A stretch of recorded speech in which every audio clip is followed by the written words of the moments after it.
iostudy.net.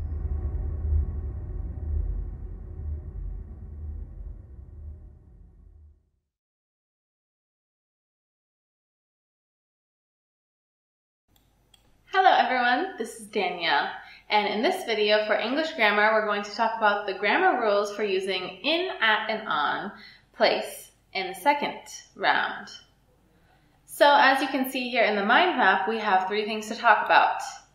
We will be talking about in, at, and on. So let's go to the first point, which is in. So we use in to say that somebody or something is. So let's see an example. We have two ways to talk about this. In a line, in a row, and in the sky. In a book or in the newspaper.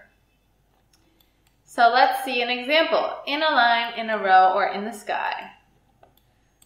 For example here, please stand in a line. And there wasn't a cloud in the sky.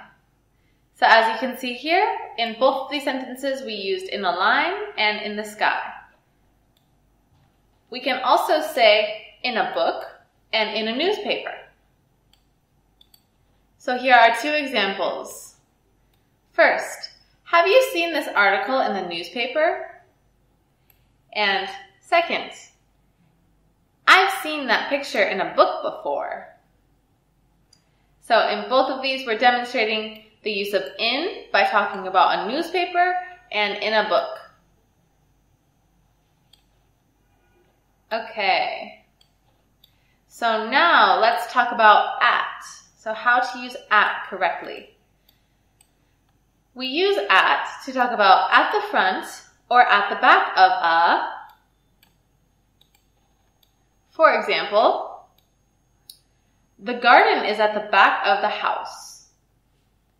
And I was standing at the back, so I couldn't see very well. So in both of these examples, we're using at the front or at the back of a or the. So that's how you use at. Now let's go to the other side of the mind map to talk about on. So we can use on to say that somebody or something is, and on a river or on the coast. So let's talk about on, talking about somebody or something is on something. For example, in Britain, we drive on the left, and our flat is on the second floor of the building. So now here we're talking about somebody or something is. So somebody or something is on something. Finally, we can use on to say on a river or on the coast. So two examples. London is on the River Thames. And Portsmouth is on the south coast of England.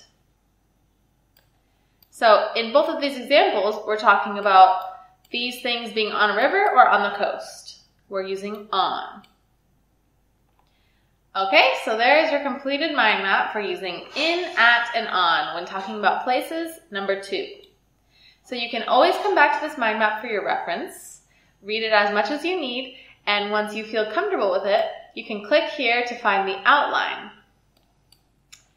So here we have the outline for in, at, and on when talking about places, number 2. So you can scroll through this and read through it for more information and further examples of using in, at, and on correctly in English grammar. So once you're finished reading through the outline for more information, you can click here to take the test to see how much you know about these English grammar rules. So in the next video, we will take the test together. So thanks for joining me in this video where we took a look at the mind map and the outline for using in, at, and on when talking about places, number 2. So I'll see you in the next video. Thank you and goodbye.